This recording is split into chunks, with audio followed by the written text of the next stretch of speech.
Hello everyone, welcome back to Sydney and Starlit, and if you are new here, wake up. Welcome, enjoy the 要不要吃？ videos. So today me and Sydney are going to be reading Walt Disney's 有。 Pinocchio. So let's begin.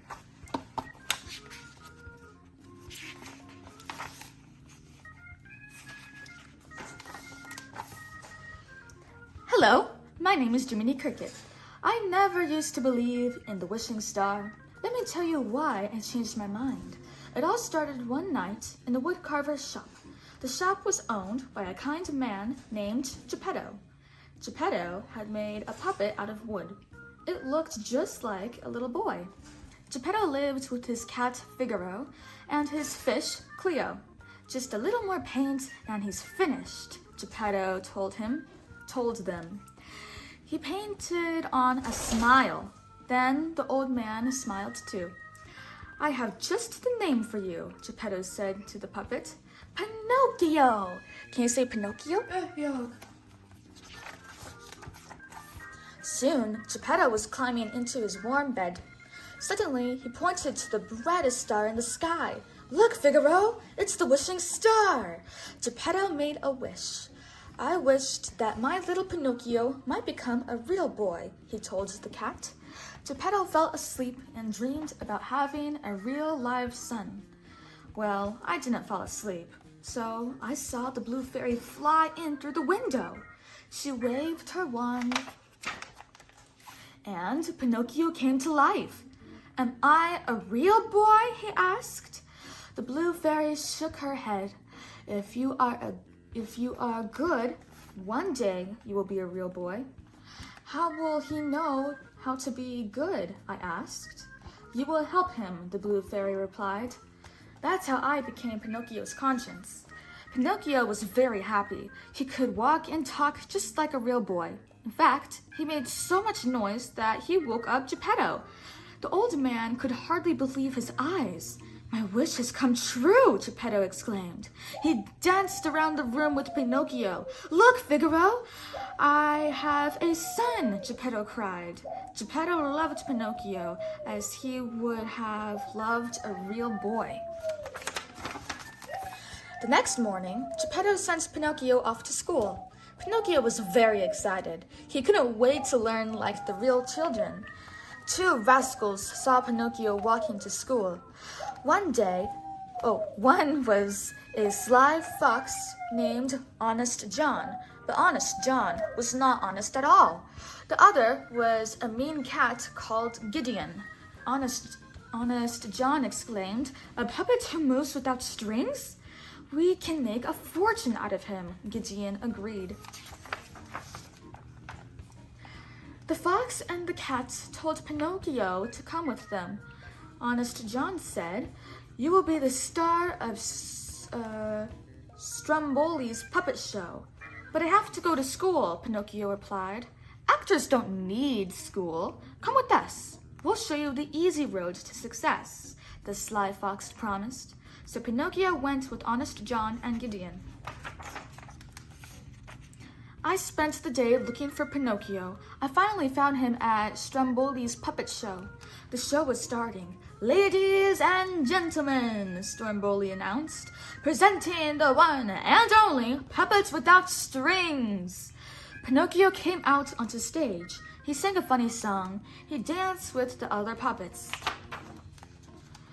The crowd clapped and threw gold coins. Pinocchio was a star. I thought Pinocchio didn't need me any longer. But I was wrong. Stromboli wouldn't let Pinocchio go home to Geppetto. Instead, he locked poor Pinocchio in a cage. You're going to make me lots of money for me, the greedy Stromboli told him. I saw Stromboli driving his wagon out of town, so I decided to say goodbye to Pinocchio. I found my friend in the cage. He was crying. He was sorry he hadn't gone to school, and he wanted to go home. I tried to set Pinocchio free, but I couldn't open the lock. It seemed hopeless. Then Pinocchio saw the wishing star. In a twinkle, the blue fairy appeared. She asked Pinocchio what had happened.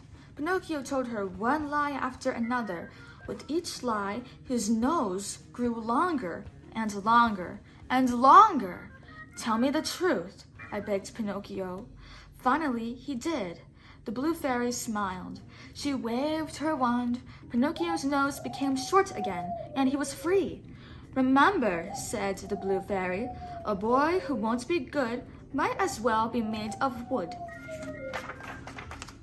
Meanwhile, Honest John and Gideon were in a tavern. A fat coachman was there too. He showed them a sack full of gold. The coachman told Honest John, collect some bad boys who play hooky from school, and I'll give you the sack of gold. I have a coach leaving at midnight for a place called Pleasure Island. Just then, Pinocchio and I were racing home to Geppetto. I ran very fast. I didn't see Honest John stop Pinocchio until it was too late. Honest John told Pinocchio all about Pleasure Island. Boys play there all day and never have to go to school, the crafty fox said. That sounds like fun, Pinocchio agreed. Soon, Pinocchio and a coach full of boys were headed for Pleasure Island. I thought Pinocchio might need my help, so I jumped on the back of the coach. We rode through the starry night. Then we sailed to Pleasure Island.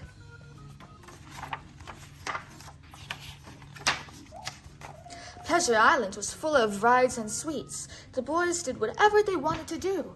Pinocchio made friends with a bad boy named Lambwick. Lambwick smoked cigars. He showed Pinocchio how to play pool, but then something terrible happened. Lambwick grew donkey ears. He grew a donkey tail. He began to bray, just like a donkey. Hee-haw! Hee-haw! Lambwick turned into a donkey. Pinocchio started to laugh, but he just brayed like a donkey. Hee-haw! Hee-haw! Then Pinocchio grew donkey ears and a donkey tail. He was turning into a donkey too. We've got to get out of Pleasure Island before it's too late, I cried. Pinocchio and I jumped into the sea. By the time we reached the shore, Pinocchio had stopped turning into a donkey, but he had his long ears and tail. He still had his long ears and tail. We ran to Geppetto's shop. No one was home. Pinocchio and I didn't know what to do. Then a letter floated down from the sky. I read the letter aloud. Geppetto went to look for you. His ship was swallowed by Monstro the whale. We must save him, Pinocchio cried. At that moment, Geppetto, Figaro, and Cleo were inside Monstro's belly. We'll starve if Monstro doesn't open his mouth soon, Geppetto said to them. Pinocchio and I went back to the shore. Pinocchio tied a rock to his tail. Then we jumped into the sea and sank to the bottom. We looked all around at a school of fish. We looked all around. A school of fish swam nearby. We finally spotted Monstro, the giant whale, sleeping. Suddenly, Monstro woke up. He opened his huge mouth. Monstro swallowed all the fish. He swallowed Pinocchio and me too.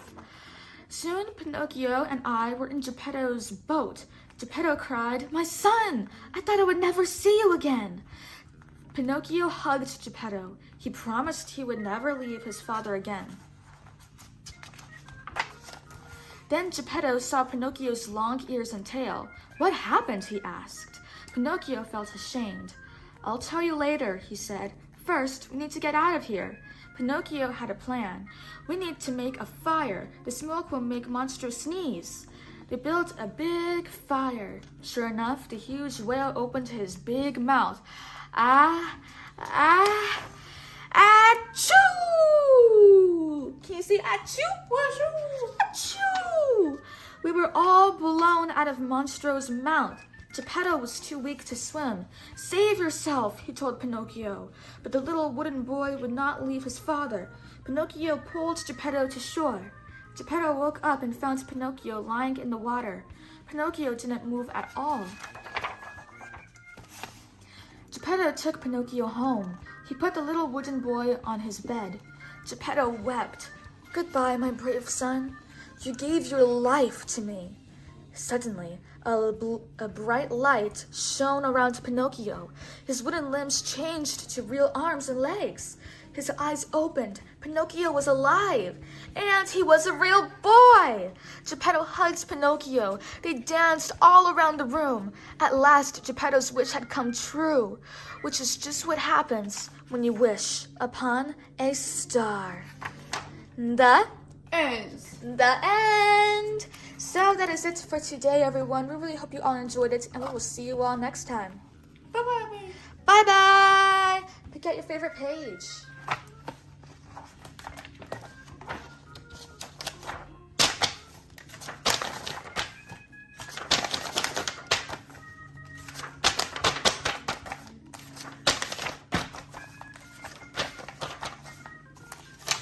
Sorry.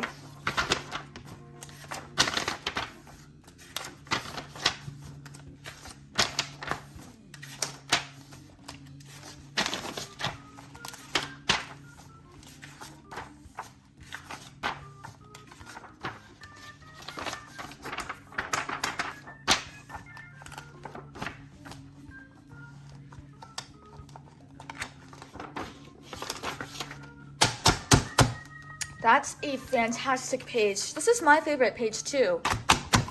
Who's your favorite character in this book? You know, Pinocchio. Good choice.